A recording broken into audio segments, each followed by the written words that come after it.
na Então, fazendo uma pequena recapitulação do que a gente estava falando na semana passada, tá?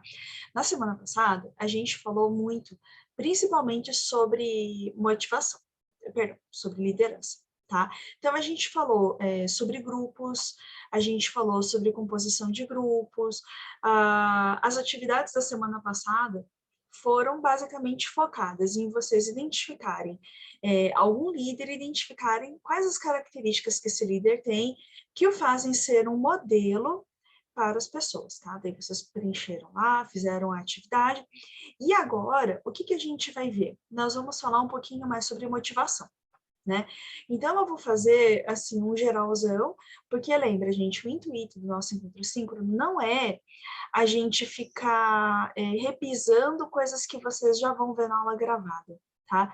Eu quero basicamente dar destaque para as coisas que são mais interessantes, que vocês vão usar mais no dia a dia profissional de vocês, né? Então, primeiro, vamos falar de conceitos. E por que que as pessoas, às vezes, são meio tontas, né?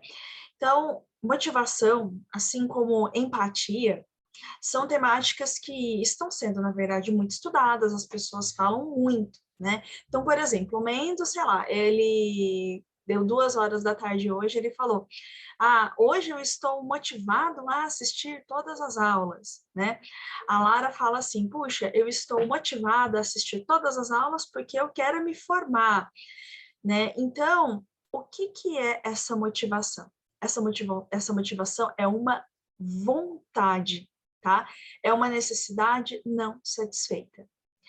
Então, vamos lá. Vocês conhecem alguma pessoa rica? Tem algum parente, algum primo que é rico? Eu não, aqui é todo mundo pobre. Claro, não é você? Conhecer até conhece, mas às vezes é bem distante, né? Uhum. E outra Ó, coisa, rico é relativo também, né? o rico nunca se acha rico, né? É, Mas olha só, vamos fazer alguns paralelos, tá? E eu acho que vocês podem se identificar ou com essas pessoas que vocês conhecem ou com pessoas que a gente vê na mídia, né?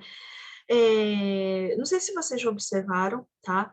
Mas existem vários artistas, cantores, pessoas ricas que sofrem de problemas, assim como todo mundo, né?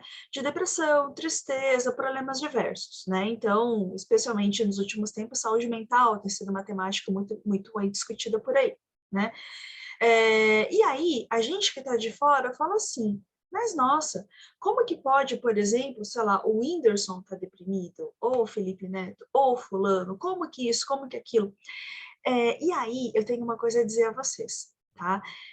Motivação, voltando para o conceito básico, é quando a gente sente necessidade de fazer algo, é quando a gente sente vontade. E é essa vontade que tira a gente da cama, que faz com que você se empenhe muito, por exemplo, para concluir uma faculdade, para fazer uma coisa que vocês não querem, porque vocês estão motivados, vocês têm um objetivo. Por que é que, por exemplo, pessoas com mais dinheiro podem ter problemas mais sérios em termos psicológicos e psiquiatras, e por que é que tem tanta gente com mais dinheiro que simplesmente não faz nada, né? Quantas pessoas a gente vê por aí na internet, ou conhecidos, ou na televisão, de pessoas que têm patrimônio, mas elas não fazem rigorosamente nada, né? Por que será que isso acontece? Bom, alguém tem alguma sugestão? Pode ser lentidão, mas eu não entendi a pergunta. Oh, Como porque assim não fazem nada? eu também não, fiquei na dúvida desse a não pessoa não fazer nada. consegue fazer nada. A pessoa não consegue, por exemplo, ter uma profissão, a pessoa não consegue se destacar, mesmo ela tendo todos os recursos, mesmo ela tendo patrimônio, mesmo ela tendo acesso a uma série de coisas, ela às vezes não consegue seguir adiante, sendo que para ela, teoricamente, tudo seria mais fácil. A pessoa não consegue aí se destacar profissionalmente, não consegue estudar, a pessoa fica meio aí no vácuo. Entenderam agora? Por que que muitas vezes a pessoa não consegue?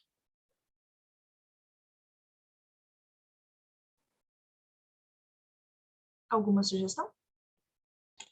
Eu acho que Eu, por comodidade.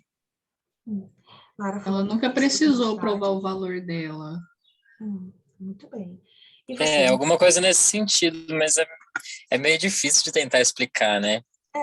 E é óbvio que essa é uma generalização, tá? Só para É, exemplificar. Tipo, uma coisa generalizado. bem, lógico que não é todo caso, é só mesmo para chamar atenção para o tema. O caso é mais ou menos por onde a Lara indicou, Mendo e Lara. É muito difícil você motivar uma pessoa que não sente necessidade. É muito difícil você fazer com que a pessoa se aplique em fazer algo se ela não quer, se ela não deseja, se ela não sente necessidade. Um caso muito bobo, tá? Assim que eu comecei o mestrado, eu vim morar em Ribeirão Preto, antes eu morava no Mato Grosso do Sul, e eu morava em um convento. Eu não sou religiosa, só morava no convento porque eles alugavam quartos como se fosse um pensionato. E nesse pensionato eu morava com um mocinho que dividia o corredor comigo. Ele só ia para a aula quando a mãe dele ligava para ele o acordando, ou quando a mãe ligava para a madre superiora que ia lá chacoalhar ele na cama, né? E a gente fala, mas nossa, o cara tinha, sei lá, 19 anos, 20 anos, que absurdo fazer isso. A gente vê que, na verdade, a motivação de fazer a faculdade não era dele, ele estava fazendo troço porque a família queria, tá? Isso é o que a gente chama de motivação, ou seja, animação externa. A motivação real é uma necessidade interna, é algo que você sente que precisa, tá? Então, por isso é que existem pessoas que, sinceramente, não se empenham, porque elas não sentem necessidade, tá? E aí, voltando ao nosso exemplo maluco de pessoas ricas, pessoas muito, muito, muito, muito ricas, tá? É muito difícil você motivar uma pessoa que já tem tudo precisamente por isso. Ela já tem tudo. Então, é muito difícil, tá? Um pouquinho mais adiante, a gente vai falar um pouco sobre construção. Na verdade, eu vou falar agora porque esse tópico já ficou lá atrás. É por causa disso que algumas famílias que têm muito patrimônio, como por exemplo a família Moreira Salles, que é dona do Itaú, o que eles fizeram? Tem um monte de filho, um monte de primo, todo mundo ali tem dinheiro. Alguns foram para o banco, outros foram estimulados desde cedo a descobrirem seus talentos. Então, por exemplo, o Walter Salles, que é um cineasta brasileiro, ele fez o Ensaio da Cegueira, filmou o Central do Brasil, já fez vários filmes bacanas. Ele é desta família e ele não chega nem perto de banco. Porque a família já percebeu o seguinte: olha, nós queremos dinheiro esse pessoal tem. Então a gente quer que essa pessoa se mantenha aí tendo uma vida legal. Tenha um senso de propósito, descubra seus talentos, porque recurso para explorar tudo isso ela vai ter. Então, existem algumas famílias que se preocupam com isso de uma forma mais séria, outras não, tá? Agora, voltando para nós, que não somos nem milionários, infelizmente, nem nada. E se por acaso um dia vocês serem, por favor, sejam, tá? Alguém tem que ficar rico nesse mundo. Bom, então, sem uma necessidade, sem alguma coisa faltando, não tem motivação, tá? Se não é algo que te incomoda, ainda que minimamente, você não tem motivação, tá? Hoje vocês poderiam, hoje tá, não sei como é que tá aí, mas aqui tá um forno. Vocês podiam estar no clube, estar fazendo uma caminhada, ter ido tomar sorvete, ter jogado bola, vocês podiam ter ido fazer qualquer outra coisa.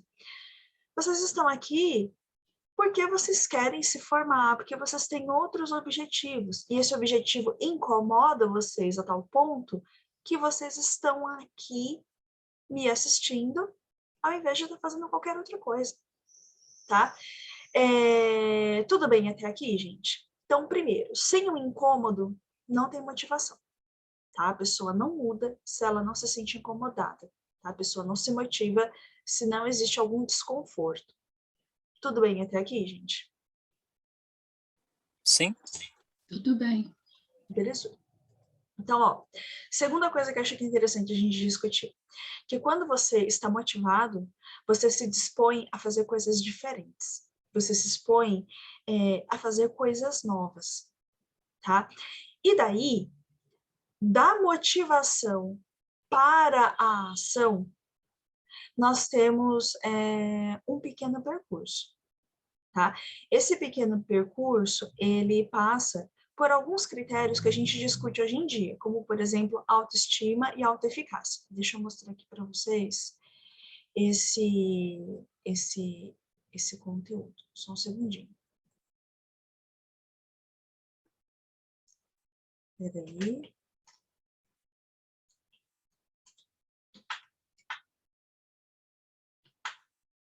É assim. Quando você sente necessidade de fazer algo, quando você se motiva a fazer algo, você vai se sentir animado, você vai ficar um pouco elétrico, com vontade de fazer desenvolver essa atitude. E para que essa atitude vai servir? Vai te ajudar a diminuir o desconforto, vai te ajudar a diminuir aquela coisa ruim que está dentro de você, tá? Aquela necessidade. Só que só a motivação, sem a pessoa ter um reforço interno, pode não ajudar. Então, quantos de vocês já viram por aí cursos de liderança, cursos de motivação, ou os mal... não vou xingar, cara, porque, enfim, ou os coaches. Porque aqui no longo prazo, coaches, religiões, simpatias, palestras motivacionais, no final das contas, elas acabam não tendo resultado no longo prazo. Por que vocês acham que todas essas coisas no longo prazo podem não funcionar? Porque a pessoa não muda de verdade, né? Eu acho assim que ela até se sente motivada por um instante, mas depois ela meio que cai na real, volta no que ela sempre foi.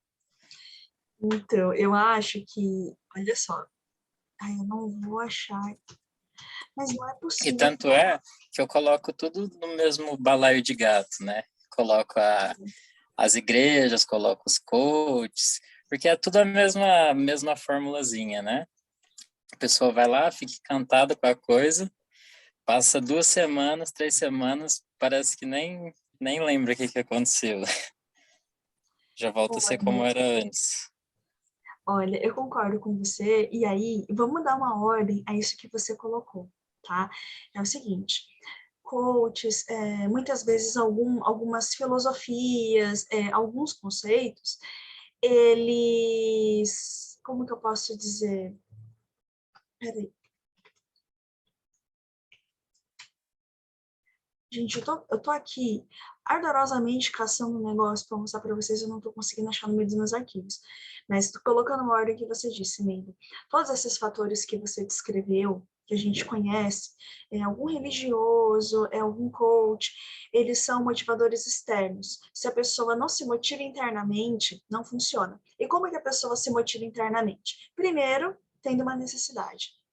E segundo, a pessoa, ela precisa se sentir capaz de fazer isso. Isso é o que a gente chama de alta eficácia. E é isso que eu estou procurando desesperadamente aqui para vocês. E eu não estou conseguindo achar. Eu sinto uma raiva dessas coisas, gente. Alta eficácia. Cadê? Gente do céu. Essas coisas me irritam profundamente.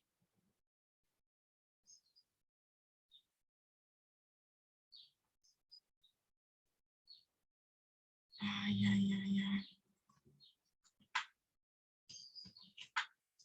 Desculpa, gente.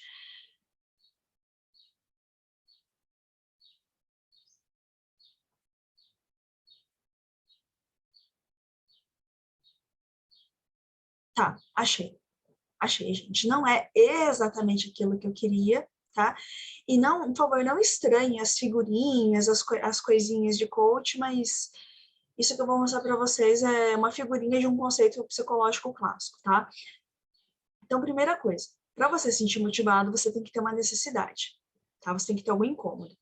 Para você procurar de fato sanar esse incômodo, você pode até procurar um coach, você pode até procurar uma palestra, você pode até procurar um pastor, você pode até procurar alguém.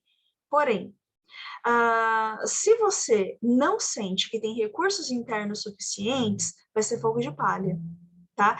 O básico que você precisa para conseguir sanar essa sua necessidade, você correr atrás dos seus objetivos, é ter autoestima, tá? Primeira coisa que você precisa, dentro da autoestima, você precisa, passo 1, é o que a gente chama de autoeficácia. Autoeficácia é quando você sente que dá conta de fazer as coisas, tá? Por que adolescentes têm uma autoestima tão baixa? Por que jovens adultos tendem a ter uma autoestima muito baixa, tá? Não estou falando de casos clínicos, né? De casos um pouco mais sérios. Pelo seguinte, a pessoa que é muito jovem, ou a pessoa que ainda não foi testada profissionalmente, a pessoa que ainda está começando, né, a vida profissional, está descobrindo as coisas, a pessoa ainda não se conhece, tá? Por a pessoa não se conhecer, ela não sabe o poder de fogo que ela tem, tá? A pessoa não tem noção de quais são seus pontos fortes, quais são seus pontos fracos, ela não sabe o que ela pode fazer de legal. Especialmente adolescente se acha feio, adolescente se acha esquisito. Isso quando não é esquisito mesmo, porque todo mundo aí na adolescência era meio estranho. Então, a pessoa, ela passa a ter essa autoeficácia, geralmente com o tempo. A pessoa, ela vai aprendendo aos poucos que ela pode não ser a melhor em tudo, mas tem bastante coisa que ela consegue fazer tranquilamente, tá? Segunda coisa, a pessoa, quando ela começa a se sentir mais competente para fazer as coisas, ela tem um auto-reforço. O que é isso? A pessoa se sente bem, tá? A pessoa se sente verdadeiramente bem por ela saber fazer algo muito bem, tá? Ela pensa assim, olha, eu até, sei lá, não sou um excelente motorista, uma excelente motorista, mas eu faço super bem bolo de chocolate. Mas eu sou um bom ouvinte, eu sou um bom filho, eu sou uma pessoa atenciosa, né? E aí aproveito para perguntar para vocês, que fator, que talento, o que vocês têm, tanto você, Mendo, quanto você, Lara, vocês acham que, poxa vida, eu sou bom nisso? Vocês têm alguma coisa?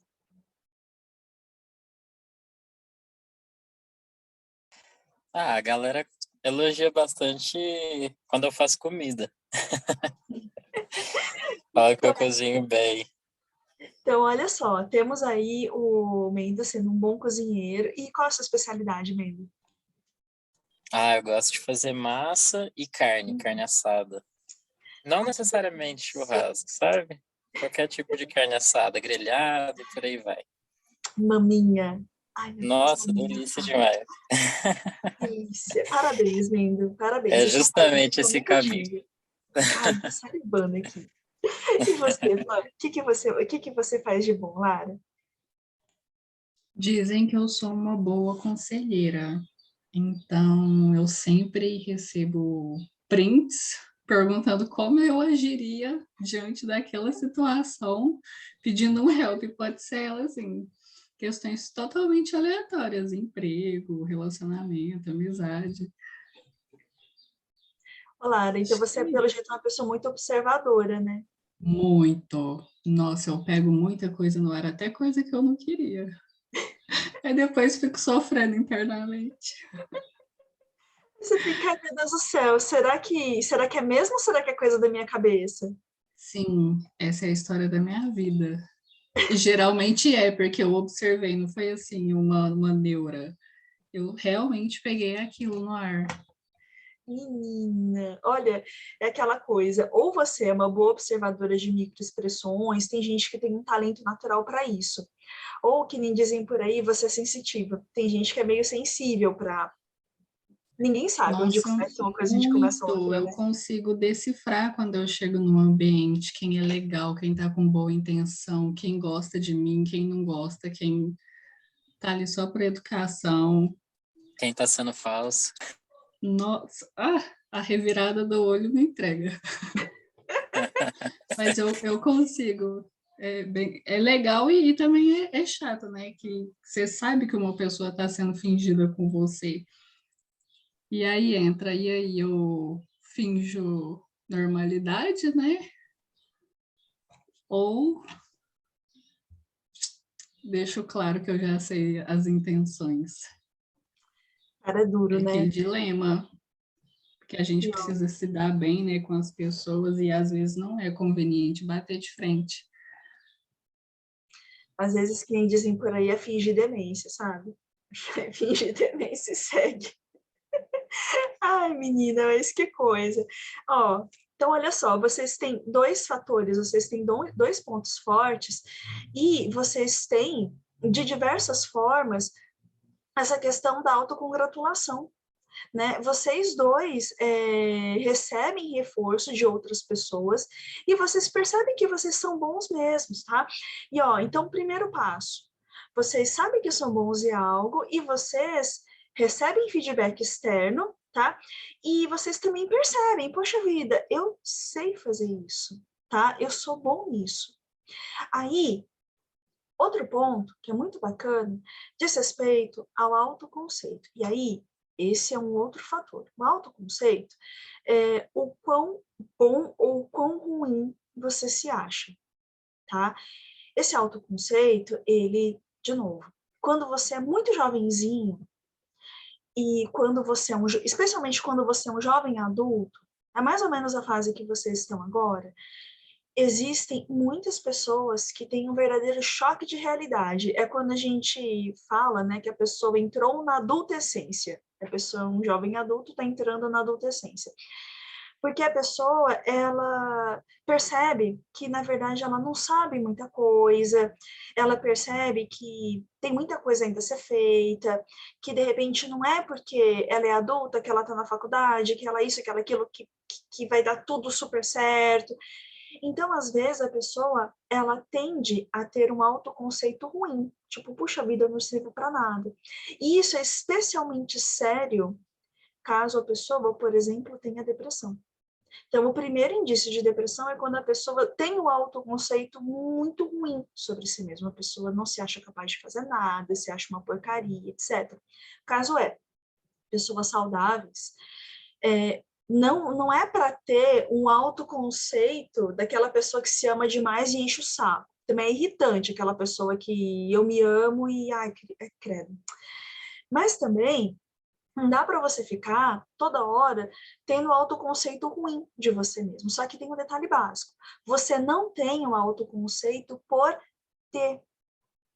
O autoconceito é o resultado de você ter autoeficácia, de você ter esse auto-reforço, e aí você passa a ter um conceito bom. É por isso que psicólogo geralmente fala? O psicólogo fala assim, pais, mães, não elogiem seus filhos porque eles são inteligentes ou porque eles são bonitos. Elogie o esforço.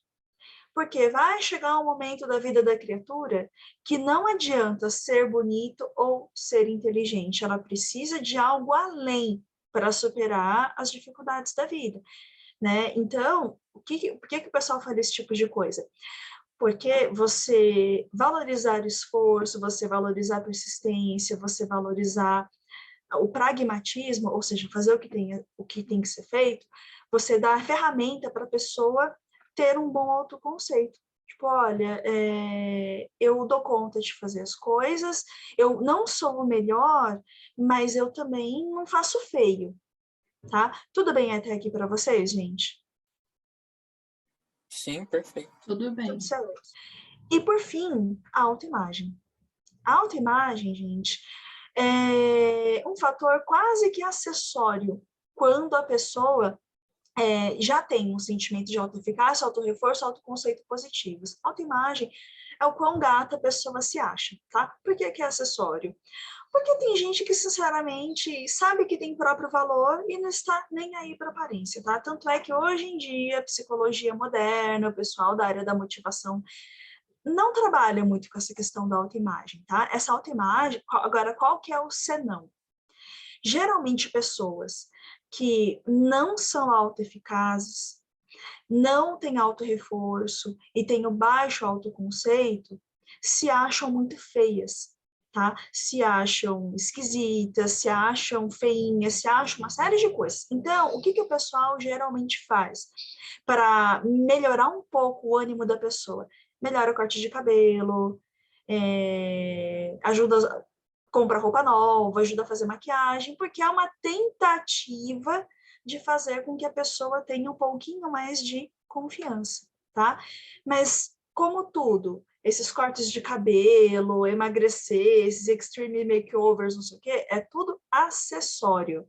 Se a pessoa não tem uma autoeficácia, a pessoa não se acha competente para fazer nada, nada disso vai adiantar. Nem corte de cabelo, nem emagrecer, nem engordar, nem ficar malhado, nem comprar roupa nova, e também não vai adiantar você contratar um coach, tá? Tudo bem até aqui, gente? Então, o princípio básico da motivação é a pessoa tem que se sentir motivada a fazer algo e a pessoa tem que se sentir minimamente competente para fazer isso, tá? Se a pessoa não se sente minimamente competente, ela não faz. Então, não adianta ela ter motivação se ela não tem ferramentas para satisfazer essa necessidade. Então, vou dar um exemplo real, tá? Acho que eu já comentei com vocês, até mais ou menos 2016, não, até 17, mais ou menos 2017, eu trabalhei muito com consultoria. Depois eu acabei parando porque eu passei em concurso e já não podia mais.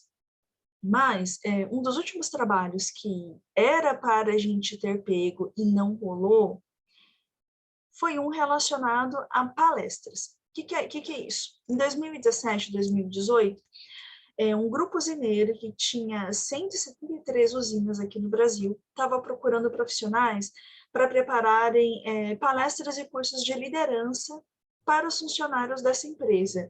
Gente, eram mais de 5 mil funcionários. Era um contrato imenso. A gente ia ter que viajar para praticamente todos os estados do país. E qual era o público? O público eram todos os funcionários contratados, do pessoal que mexe com caldeira até o diretor-presidente de cada usina. Quando a gente foi fazer uma reunião com o grupo que ia contratar a gente, nós deixamos muito claro que não ia adiantar a gente ficar falando de motivação, por exemplo, para o operador de máquina, né, para o cara que está ali na caldeiraria, que daí a gente ia ter que fazer um outro programa.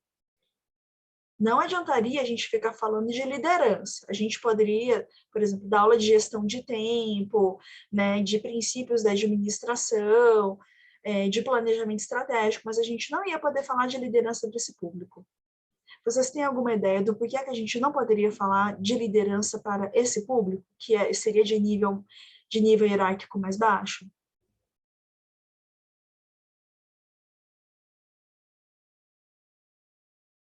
Alguma sugestão?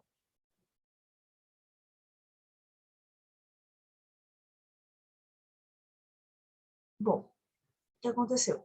Pessoal, vocês já ouviram aquele ditado que você não chacoalha a cenoura se o cavalinho não pode pegar? É assim, não adianta você ficar prometendo, entre aspas, coisas ou falando de coisas as quais a pessoa, de repente, não tem, pelo menos não naquele momento, recurso para cumprir. Então, do que adianta você montar cursos de liderança para as altas gerências e também, por exemplo, para o operador de máquina, se, de repente, o operador de máquina não tem a menor possibilidade de chegar lá, não tem estudo, não, é uma série de nãos, sem contar que o curso acaba ficando raso. Uma coisa é você preparar um curso, por exemplo, para um grupo que já é graduado. Outra coisa é você montar um curso para um público que não terminou o ensino fundamental. Então, não tem como você igualar as duas coisas, né? Cursos que você vai oferecer em company, ou seja, dentro de empresas, eles precisam ser funcionais, eles têm que ser colocados em prática de imediato, senão não adianta, tá? E aí a gente perdeu, óbvio, né, o contato e perdemos também o contrato. Por quê? No final das contas, o que ficou patente é que o pessoal queria palestra. Palestra de motivação, de falar palavras bonitas, mas na verdade sem uma funcionalidade real, tá? Só que aquele tipo de coisa que a gente, assim, a maioria dos consultores que não são coaches não fazem. Por quê, gente? Porque não tem instrumentalidade, ou seja, não funciona. Não adianta você dizer a uma pessoa que ela vai lá, acorde cedo, toma suco verde que vai dar certo, que você vai fazer, porque às vezes falta ferramental, né? Então, não adianta nada a pessoa estar motivada, mas ela não ter o mínimo de recurso cognitivo, o mínimo de estudo, o mínimo de nada para se sentir autoeficaz. E se a pessoa não se sente autoeficaz, ou seja, não se sente competente para fazer algo, a motivação vai embora. Tudo bem para você, gente? Tudo bem até aqui? Sim. Então, beleza. Então, ó, segunda coisa da motivação. A motivação, ela depende de fatores internos e externos. Como a gente já falou, a pessoa que não tem necessidade nenhuma não se motiva para nada, tá? É por isso, por exemplo, que, sei lá, os pais de vocês, os primos de vocês, algum amigo de vocês fala, nossa, mas fulano é encostado, não se mobiliza para nada, não sei o quê. Gente, porque você não tem como obrigar uma pessoa a sentir necessidade. Não tem. Se a pessoa não sente, não adianta. Não tem o que fazer, tá? Um exemplo bobo. Quando eu era adolescente, eu tinha uma grande amiga que ela tinha problemas nos joelhos, porque ela era uma menina que tinha muito excesso de peso. Então, começou a prejudicar os joelhos dela. Nós tínhamos a mesma idade. A mãe dela estava preocupada com a saúde da filha. E o que a mãe dela fez? Colocou a menina em um spa por 2 meses. Pegou férias de dezembro, férias de janeiro, colocou a menina no spa. E a menina voltou do spa muitos quilos mais magra e com menos dor no joelho, sabe? Né? Teoricamente, com problemas do joelho diminuídos. Gente, mas 3 meses depois, a menina já tinha retomado os antigos hábitos. Por quê? Porque ela não foi colocada no spa por vontade própria. A menina foi obrigada a ir. Sabe, foi uma coisa horrível, a menina ficou traumatizada. Então, assim, por melhor que sejam as intenções, se a pessoa não se motiva, não adianta você fazer aquela história, não adianta falar para quem não quer ouvir, né? E segundo fator que ajuda são fatores externos. Então, uma vez que você tem uma necessidade, você está batalhando para suprir essa necessidade, e vem alguém, algum amigo, alguma amiga, uma pessoa querida que te motiva, fala palavras bonitas que te ajuda, né? Isso te dá reforço, tá? Te dá reforço, mas sozinho, pessoas legais falando coisas legais, não ajudam nada, tá? Então, esses 2 fatores são os combustíveis para que exista de fato uma motivação, tá? E toda motivação, ela tem esses 3 fatores, tá? Então, primeira coisa, a gente não é ursinho carinhoso, tá? Ursinho carinhoso não é da época de vocês, mas deixa eu mostrar para vocês Ursinho Carinhoso era um bichinho, era um desenho. Foi o tema da minha festinha de 1 ano. Cara, pior é que da minha também. Uai, eu lembro do desenho. Então beleza, não estou tão perdida assim. Ó, Ursinho Carinhoso, vocês lembram que eles acordavam e eles davam barriguinha? Aí saía um monte de arco-íris da barriguinha deles. Era a coisa mais fofinha do mundo, tá? Os ursinhos carinhosos e também os Teletubbies, gente, eles acordam felizes. Eles são sorridentes. Você consegue imaginar um ursinho carinhoso nervoso? Um ursinho carinhoso bravo? Não existe isso, tá? Eles são fofurinhas totais, né? Só que, gente, por isso mesmo, eles são desenhos, eles são abstrações da realidade. A gente, que gracinha esses bichinhos. Cara, fiquei encantada agora. Depois eu vou fuçar com mais calma. Enfim. Gente, nós não somos ursinhos carinhosos. A gente não acorda feliz e sorridente, tá? Quem faz isso, sei lá, é criança e ursinho carinhoso. Nós somos maiores de idade, vacinados, a gente, cara, para sair da cama já é difícil, entendeu? E para sair da cama sorridente, não é para todo mundo, tá? Então, a gente se motiva em função de algo, tá? Vocês não estão aqui por estar. Vocês não vão para uma academia por ir para academia. Vocês não sentam para estudar por estudar, né? Vocês, na verdade, têm comportamentos direcionados a algo, né? Então, quando você está motivado, a primeira coisa que você faz, você direciona seus esforços para um fim. Então, vamos supor que vocês agora, a prioridade seja, eu quero me formar. Beleza. Então, agora, todos os esforços de vocês vão ser direcionados para terminar essa etapa da vida de vocês, tá? Gente, olha que exemplo maior. A Lara, a menina teve Covid, sabe? Família da Lara também ficou, coitadinha, a Lara teve problemas de saúde, mas ela tá aqui, sabe? Sei lá, ela podia estar fazendo qualquer outra coisa, mas ela tá aqui. Quer um exemplo maior da pessoa que está agarrada no negócio e quer formar logo? É isso, tá? Então, ela direcionou o esforço dela, ela podia estar fazendo outras coisas, mas ela tá aqui, tá? Segunda coisa, diz respeito à intensidade. Qual é a lógica incorreta das pessoas, eu e também vocês? Quanto maior a necessidade, ou seja, quanto maior a vontade que a gente tem de fazer uma determinada coisa, a gente faz isso com muita intensidade. Vamos dar um exemplo?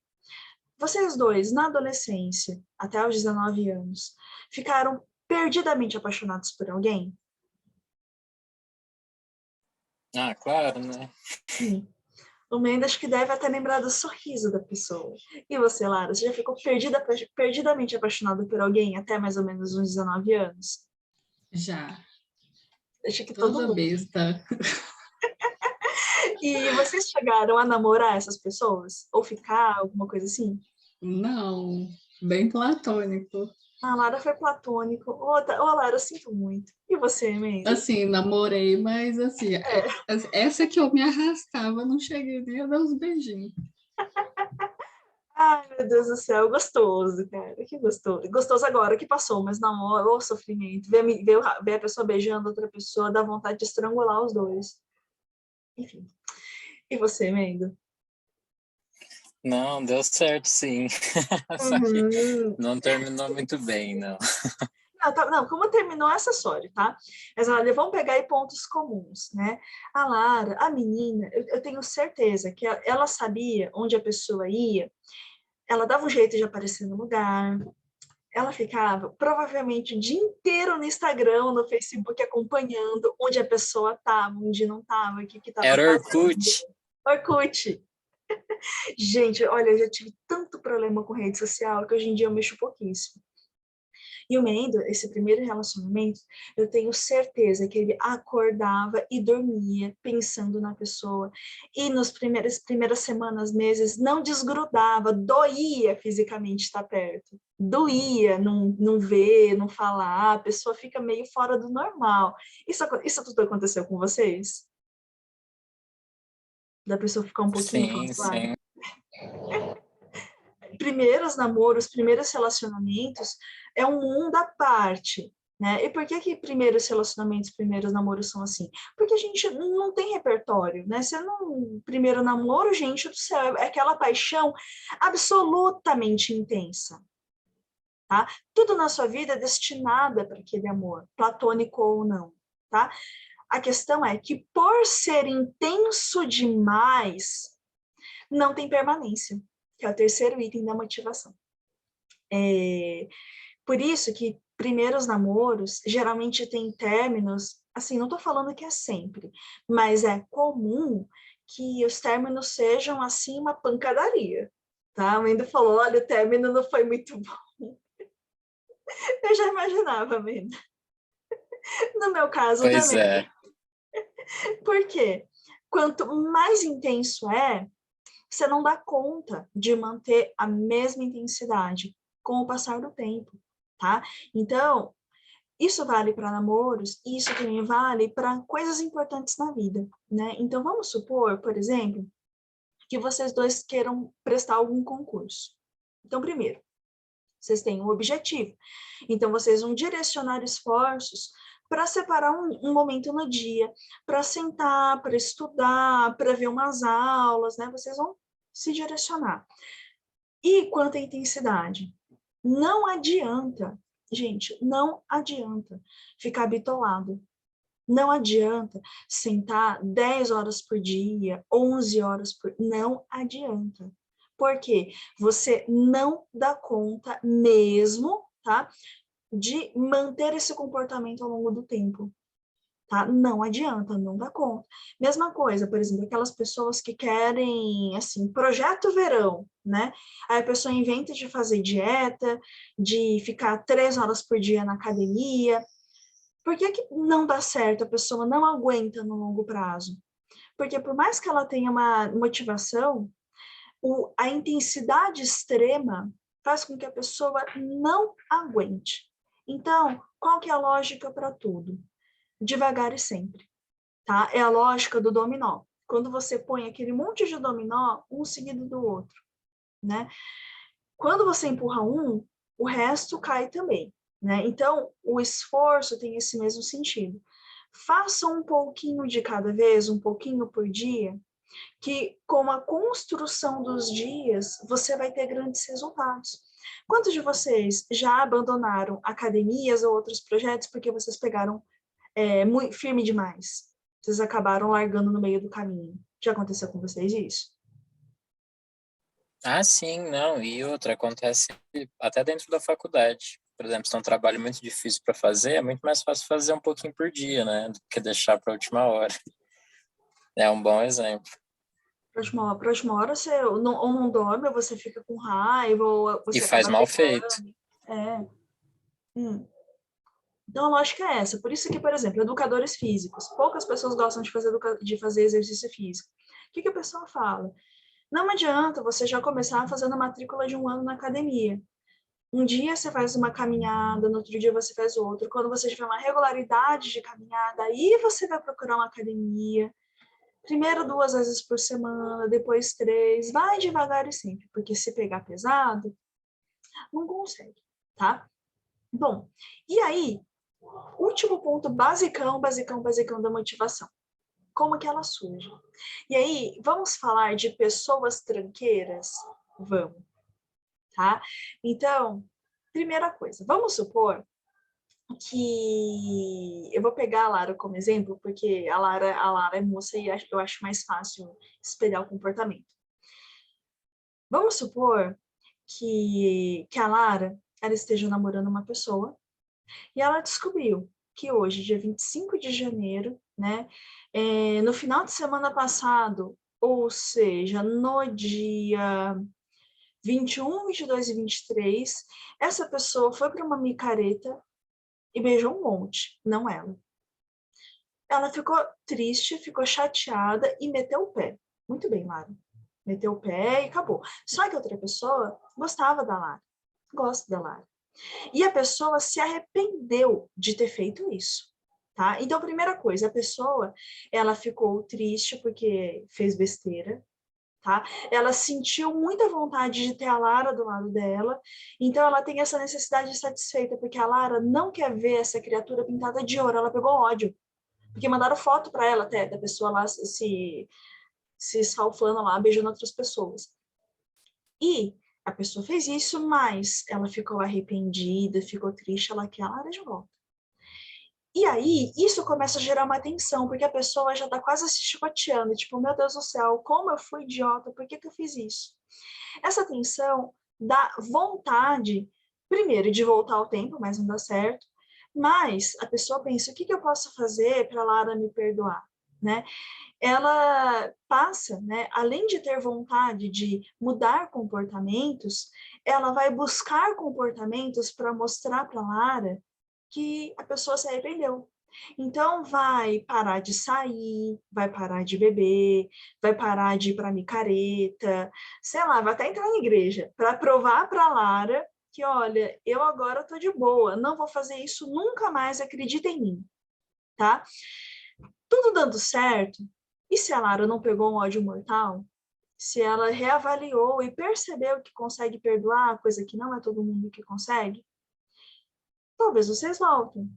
E aí, a necessidade da pessoa fica satisfeita, porque tem a Lara de volta do lado dela, e daí aquele incômodo, aquela tristeza de não ter a Lara por perto, reduz. Então, reduz-se a tensão, tá? Agora, tem uma coisa que é importante. A pessoa se motiva por necessidades insatisfeitas. Então, por que é que tem gente, por exemplo, que, usando esse exemplo bobo, de pessoas que não conseguem ser fiéis? que estão sempre beijando gente por aí? Porque a pessoa sempre vai ter necessidades insatisfeitas, né? E aí não tem nada a ver com a namorada ou com o namorado da pessoa. Essa pessoa tem vontade de variedade. E, 2, caso tenham existido muitos perdões anteriores, a pessoa não sente nem tensão mais, porque ela sabe que será perdoada.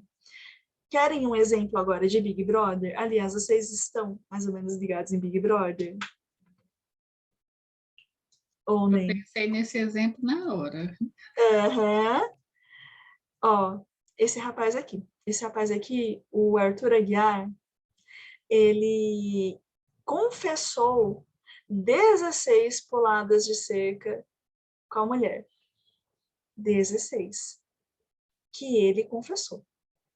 Se diz por aí de mais de 50. Agora, vamos lá, né? Você olha todo o circuito aí da motivação. Será que ele sente uma tensão? Ele fica realmente incomodado? Cá para nós, eu acho que não. Por quê? Até agora, 16 vezes perdoado, eu acho difícil, né? Tudo bem até aqui, gente? Tudo bem. Então, ó, Sim. princípio básico de motivação, necessidade insatisfeita. Sem uma necessidade insatisfeita que seja minimamente grande, gente, não adianta, tá? Você não tem o que fazer. É aquela história, não adianta você querer o melhor, esperar melhor para as pessoas, pais, mães, namorado, namorada, pessoas queridas, amigos, se a pessoa mesma não quer. É muito duro isso, porque nós todos queremos todo o melhor para as pessoas que a gente gosta. Mas quando a pessoa ela não tem esse estalo, não tem essa vontade, não está preparada para isso, infelizmente não adianta, tá? Bom, e aí eu vou mostrar para vocês um trechinho de um filme que eu gosto muito, muito mesmo. É para quem não assistiu, é um filme que fala principalmente sobre liderança e motivação, que é aquele O Diabo Veste Prada, tá? Vou mostrar um trechinho desse filme e eu vou ter que pausar a nossa gravação, porque se eu não pausar, vão derrubar o canal. Eita, que tiraram. Peraí. Já tiraram o canal do vídeo do ar.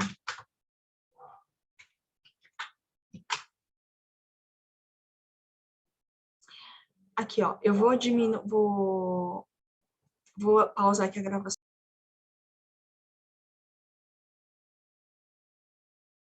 Pessoal, voltando. E aí, bom, agora, tá, voltou a falar. Então, pessoal, agora voltando a alguns pontos que a gente já tinha falado aqui nos nossos slides, mas recapitulando um pouco. Então, primeiro, até aquela menina ter tomado um chacoalhão da chefe em público, ela não buscava ajustar o comportamento dela, tá? Isso aí é uma coisa dela. Ela poderia querer se ajustar ao ambiente de trabalho ou não. Mas o que acontece, a gente já viu isso na nossa aula passada. Quando você não se enquadra nas normas do grupo, você geralmente é expulso do grupo, tá? Então, ou os membros do grupo te tiram para fora, ou então você mesmo pede para sair. Então, vamos lá.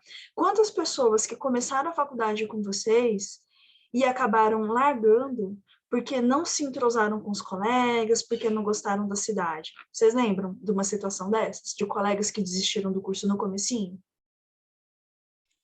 Nossa, mais da metade da turma abandonou. Eu, inclusive, depois eu voltei.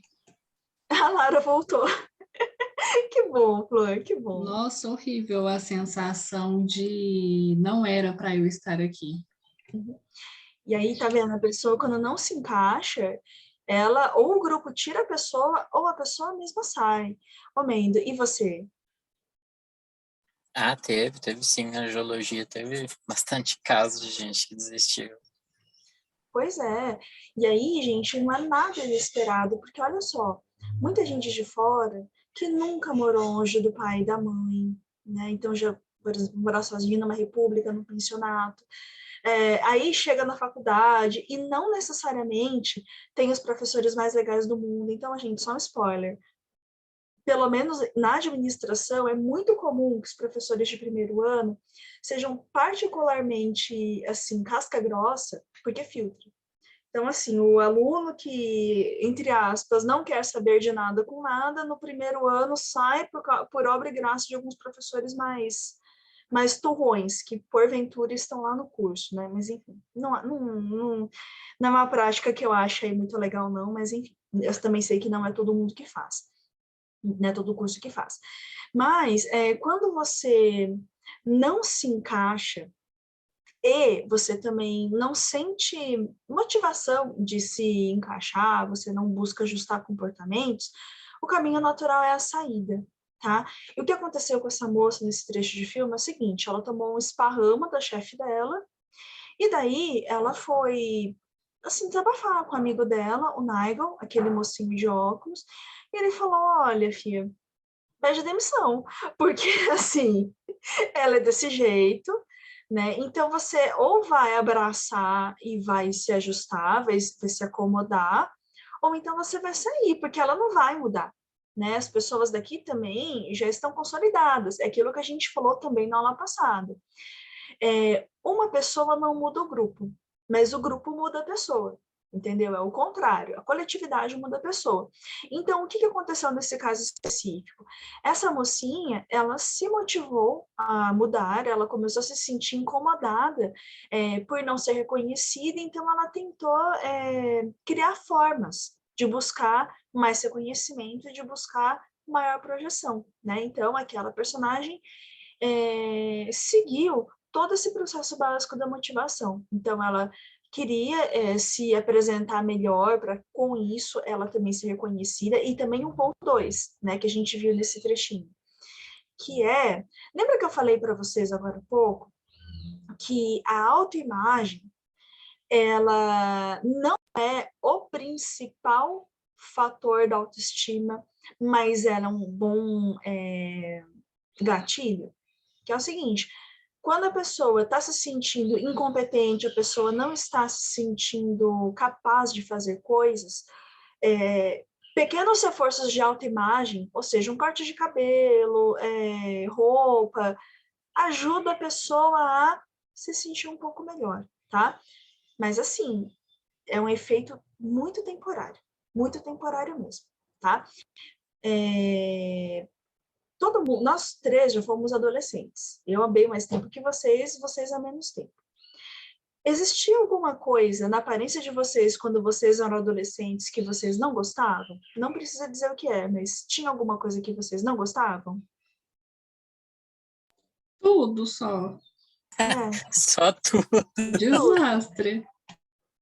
Cara, adolescência, todo mundo é meio esquisito, né?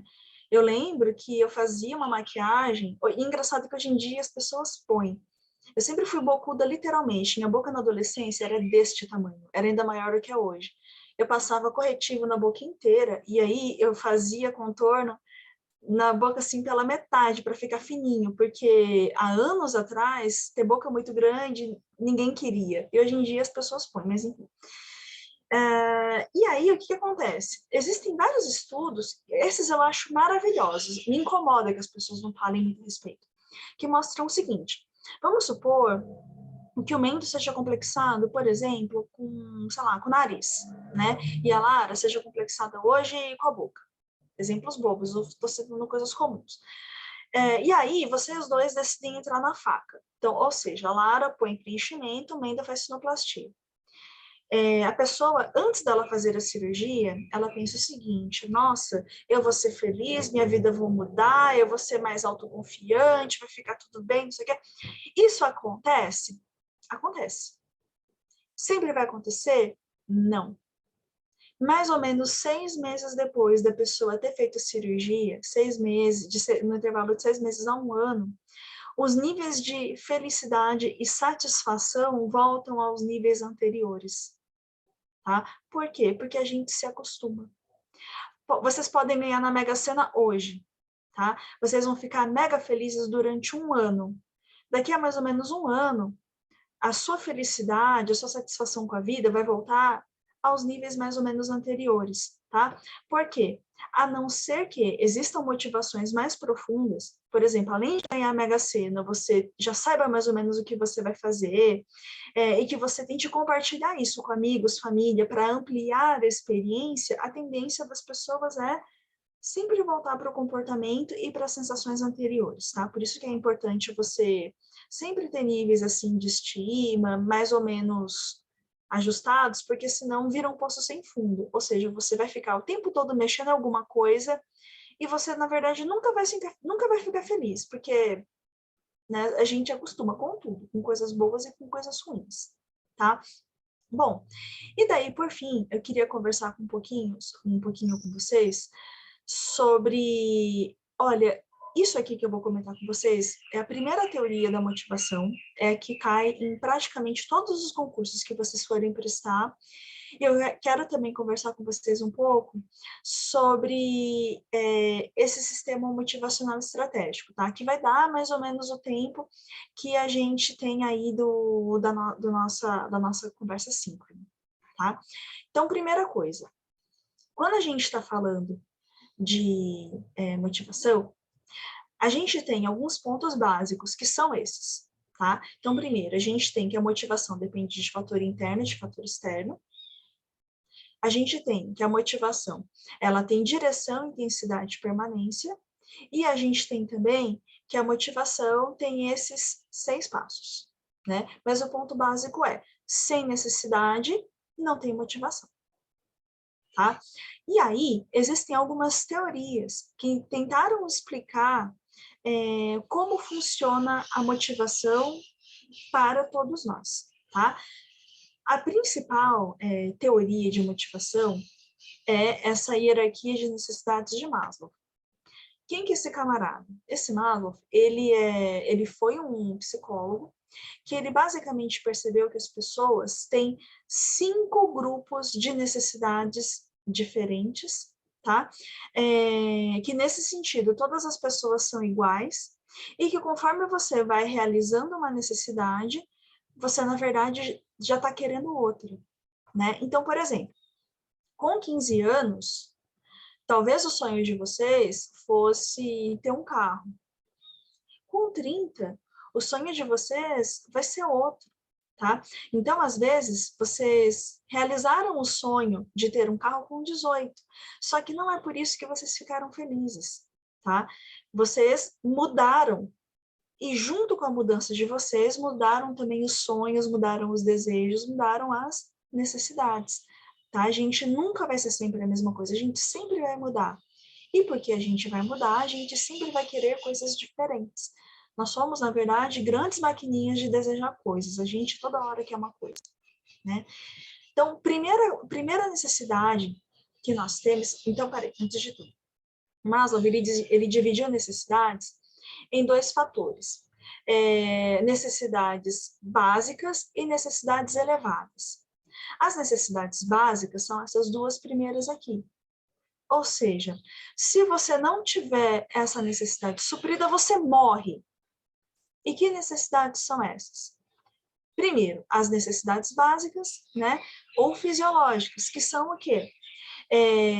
Você precisa, para se manter vivo, você tem que respirar, você tem que dormir, você tem que comer, você tem que tomar água, você tem que se agasalhar quando tiver frio e você também tem que se proteger do calor extremo.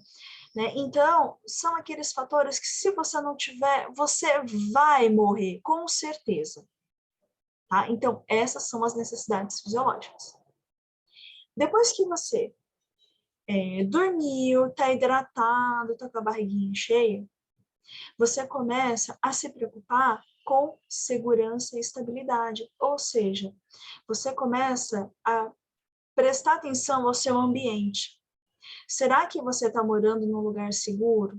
Será que não é perigoso? Será que não vai ser bom você colocar uma câmera na casa, botar uma concertina, colocar um alarme, né? Então, essa necessidade de segurança, ela surge depois que você já satisfez suas necessidades fisiológicas. Então, vamos dar um exemplo? Olha só, imagina que a gente está fazendo parte daquele programa Largados e Pelados. Você já viu esse programa Largados e Pelados na TV? Sim. Cara, eu adoro Já aquele sim. programa. Eu adoro aquele programa. Primeira coisa que as pessoas fazem naquele Largados e Pelados e também nos Jogos Vorazes, aquele filme da Katniss, a galera vai procurar água, né? Vai procurar água, vai procurar alimento, porque senão vai morrer. E só depois que a pessoa procurou uma fonte de água, procurou uma fonte de alimentação, que ela vai procurar construir um abrigo, sabe? Vai procurar uma caverna, vai procurar uma árvore, vai procurar alguma coisa, tá? E isso se reproduz na vida também, né? Na vida atual civilizada. Vamos dar um exemplo? Vamos. Vamos supor que a gente estivesse, não em 2022, mas que a gente estivesse em 1922. Em 1922, o Mendo, eu sei que ele é descendente de portugueses. Portugueses, né, Mendo? Isso. Português, lembrei. E aí, o Mendo acabou de chegar de Portugal. O Mendo tá com uma mão na frente e outra atrás. Ele veio sozinho, não conhece ninguém. Ele veio um jovem imigrante, chegou aqui no Brasil com a cara e com a coragem, veio tentar tudo. Gente, o Mendo, a primeira coisa que ele vai fazer é tentar não morrer de fome. Então, onde ele vai? Ele vai procurar comida, vai procurar água, né? E aí, só depois que ele tiver de barriguinha cheia, que ele vai procurar um lugar para dormir. Tá? E aí ele vai procurar um lugar que seja minimamente seguro. Então, nem vai dormir na rua, talvez vá, mas ele vai procurar um lugar minimamente iluminado, tá? Aí a vida vai melhorando para o Mendo. Mendo, ele arrumou um trabalho, ele começa a receber um salário, e daí ele vai morar para uma vila bem simplesinha, de periferia, afastado, não tem ônibus, não tem nada, né? Mas naquele momento, ele como jovem imigrante, ele não tem dinheiro para mais nada. O que vai acontecer quando o Mendo começar a melhorar de vida, começar a ganhar mais dinheiro? Aí ele vai se preocupar em mudar de casa. Por quê? Gente, porque ele não vai se preocupar com um lugar mais seguro, não sei o quê, enquanto ele não ganha o suficiente para encher a barriga, tá? A pessoa não está pensando em segurança enquanto ela está com fome, né? Existem prioridades dentro da gente também, né? Mesma coisa, por exemplo, agora tem muitas pessoas em situação de rua. A pessoa foi despejada porque não deu conta de pagar aluguel, coisa assim. O que essas pessoas elas estão fazendo na rua, né? Elas estão tentando não morrer de fome. Rua é um lugar perigoso, só que é o que elas têm, então elas estão batalhando para não morrer de fome, né? Daqui a pouco eu vou mostrar as implicações disso no trabalho, tá? Na vida real. Aí, voltando para a nossa pirâmide. Terceira necessidade, aí a gente começa as necessidades chamadas elevadas, né? As necessidades elevadas, são essas três aqui de cima, elas são todas realizadas internamente. Ou seja, as duas primeiras necessidades de segurança e fisiológicas, a pessoa, ela depende de terceiros, tá? Então, ela vai depender de um trabalho, ela vai depender de um remédio, ela vai depender de algum lugar que tenha comida, ela vai satisfazer externamente, tá? Essas três necessidades chamadas de elevadas, a pessoa sente internamente. E quais necessidades são elas? Então, vamos lá. Depois que o Mendo arrumou um trabalho que permitiu a ele se alimentar e morar num lugar um pouquinho mais seguro, a pessoa ela passa a ter necessidades sociais, porque até então ela não estava muito ligada em fazer amigos, tá? Ele queria sobreviver. Depois que ele passou dessa fase de sobrevivência, ele quer fazer parte de um grupo. É o que a gente chama de necessidades sociais. Você quer fazer parte de um grupo. E daí tem uma coisa que é importante destacar a vocês, e que eu já comentei nas nossas primeiras aulas. Nós somos um animal social, né?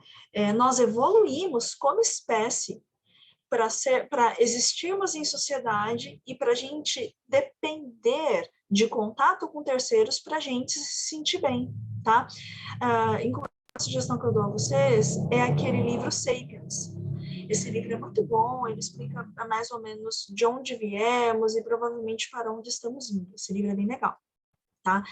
E aí, que exemplos a gente tem de necessidade social? Então, por exemplo, Vamos imaginar que eu tivesse sido presa. Eu cometi um delito e aí eu fui presa. Estou num presídio. O presídio já é um lugar muito ruim. Aí, dentro do presídio, eu sou uma pessoa casca grossa e eu acabo cometendo um outro delito. Gente, o que é pior do que estar preso? É estar isolado. Então, como punição para eu mesmo no presídio ter cometido um delito, me colocam na solitária.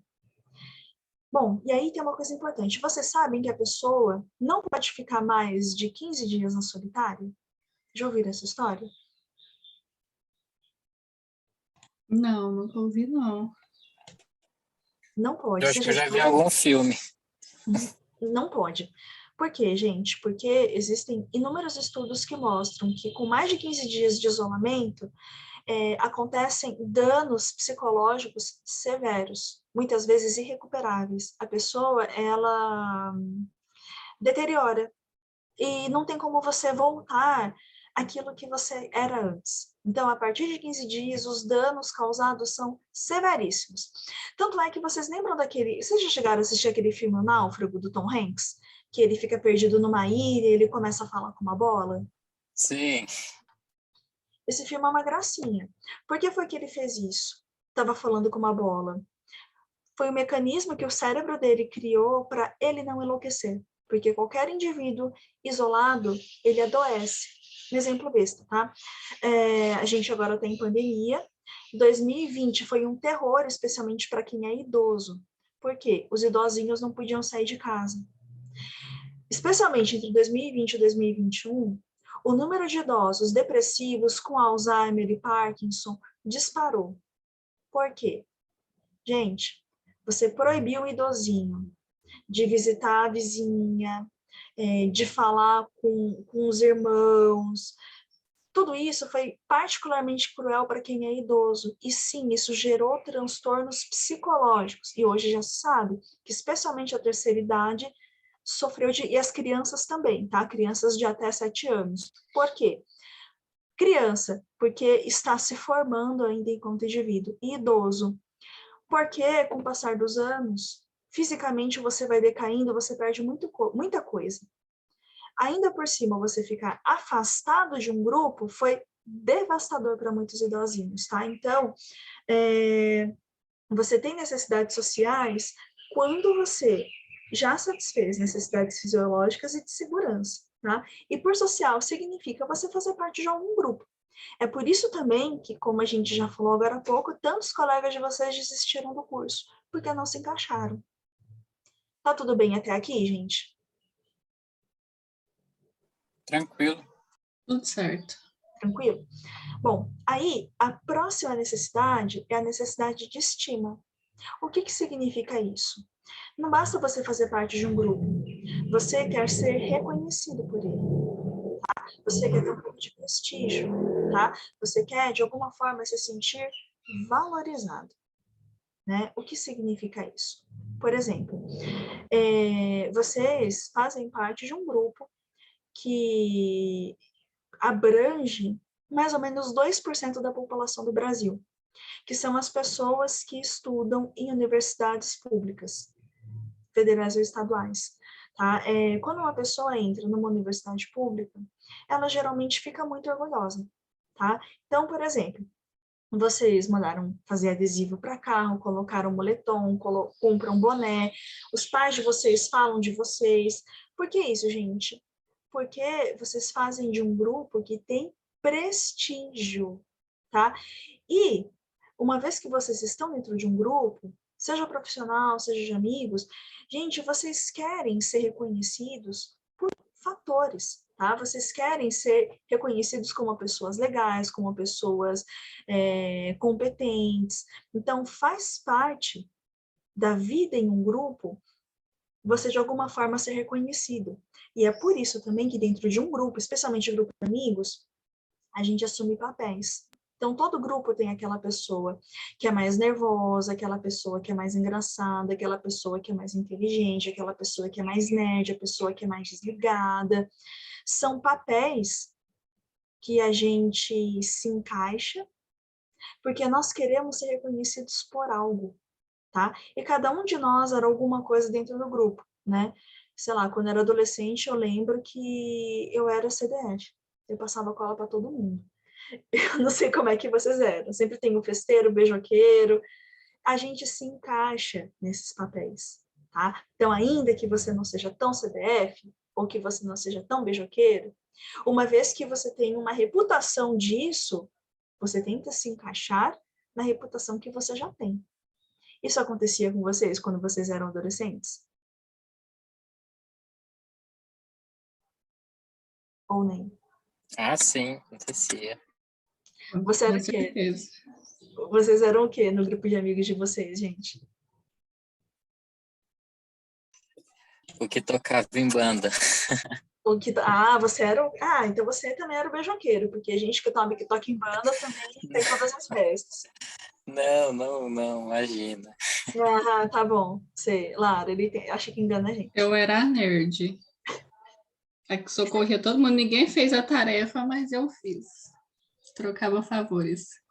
Eu Hoje também. eu vou te passar essa tarefa, mas na próxima eu quero a resposta. Eu passava cola para a sala inteira. E tinha alguns trabalhos que eu ganhava uma grana, porque eu fazia os trabalhos para a galera. E aí, detalhe que eu fazia para mim mesma, fazia um trabalho cagado, porque não, desculpa, gente, porque não dava tempo, mas para os outros todo mundo tirava 10. Ai, gente, e pior é que minha professora sabia, mas ela sabia também que eu gostava de grana. E por último, a gente tem a necessidade de autorrealização. O que é necessidade de autorrealização? É quando você já tem todas as necessidades anteriores supridas, mas chega um ponto da sua vida que você quer ser a melhor versão de você mesmo, tá? Aí você vai procurar fazer uma pós-graduação, você vai fazer uma segunda língua, você vai, sei lá, investir no guarda-roupa, você vai tentar ser melhor, tentar melhorar em alguma coisa, tá? E faz parte da natureza humana, gente, querer ser e estar melhor, né? E aí, dentro de autorrealização, gente, entra tudo, tanto de desenvolvimento intelectual, quanto de desenvolvimento de aparência, melhoria de padrão de consumo, né? A pessoa, ela está sempre querendo melhorar. Agora, em termos práticos, no ambiente de trabalho, dizem, tá? O correto, o sensato, seria que o salário mínimo de um país oferecesse recurso suficiente para a pessoa ter dinheiro para atender suas necessidades fisiológicas e de segurança. Vamos lá.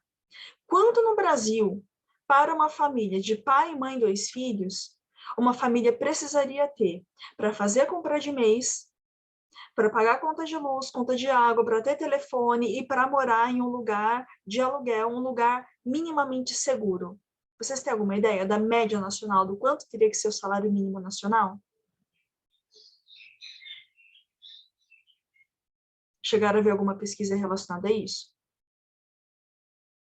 Não. Não, né? Bom, hoje, para uma família de 4 pessoas, essa família deveria fazer entre 5.000 e 6.500 reais, dependendo do estado, para que ela conseguisse fechar tudo isso. Fechar água, luz, aluguel, transporte, comida, saúde, tá? Então, a gente sabe que, a gente sabe que não tem, tá? Agora, falando em termos práticos, em termos profissionais, quando vocês forem começar a procurar vagas de trabalho, dificilmente vocês vão começar do topo. Vocês vão começar nessas escadinhas de baixo. Quais são os atributos mínimos de trabalho que vocês têm que prestar atenção? Primeiro, horário de trabalho que não seja enlouquecedor, condição de trabalho confortável e um salário base minimamente digno, para pelo menos vocês não passarem fome e terem dinheiro para pagar suas continhas. Segunda coisa, o trabalho tem que se situar numa região segura, ou então oferecer muito mais para compensar essa insegurança, tá? Outra coisa, as pessoas, elas sentem necessidade de vínculos estáveis com a organização, tá? Por quê? Porque se a pessoa fica naquela insegurança, ela não se empenha, Então, o mínimo que ela precisa é ter o mínimo de segurança para conseguir trabalhar no ambiente de trabalho. E benefícios oferecidos, como transporte, cesta básica, ajudam a criar vínculos com a empresa. Tudo bem até aqui, gente? Tudo certo? Tudo certo. Sim. Agora, escada acima, né? Agora a gente tem necessidades sociais de estima e de realização. Então, em ambiente de trabalho, para suprir a necessidade social, no mínimo, um bom ambiente de trabalho. Não precisa ser perfeito, não precisa todo mundo se amar, mas, no mínimo, não ser um ambiente nocivo a ponto de adoecer as pessoas, tá? Quanto à necessidade de estima, é interessante que as pessoas tenham chance de carreira, tenham chance de promoção, tenham chance de crescimento, para a pessoa se sentir competente, para a pessoa se sentir capaz de fazer as coisas, né? E, por fim, uma empresa que, preferencialmente, dê a vocês desafios, permita que vocês sejam criativos e deem a chance de vocês criarem o ritmo de trabalho de vocês, que é a autonomia, tá? Então, em um ambiente de trabalho que é altamente satisfatório, ele tem todas essas características aqui, tá? É aquela história, lugar perfeito não vai ter, mas pelo menos tentar chegar perto, né? E por fim, o que se diz hoje sobre motivação e o trabalho? E por que eu estou falando de motivação e o trabalho? Porque, gente, a nossa área de pesquisa é a área profissional. É por isso que a gente está falando de muitos exemplos que dizem respeito à atividade profissional de vocês, né? A gente precisa de algum foco para estudar essas temáticas, senão a gente fica perdido aí estudando liderança e motivação, tá? Mas voltando aqui.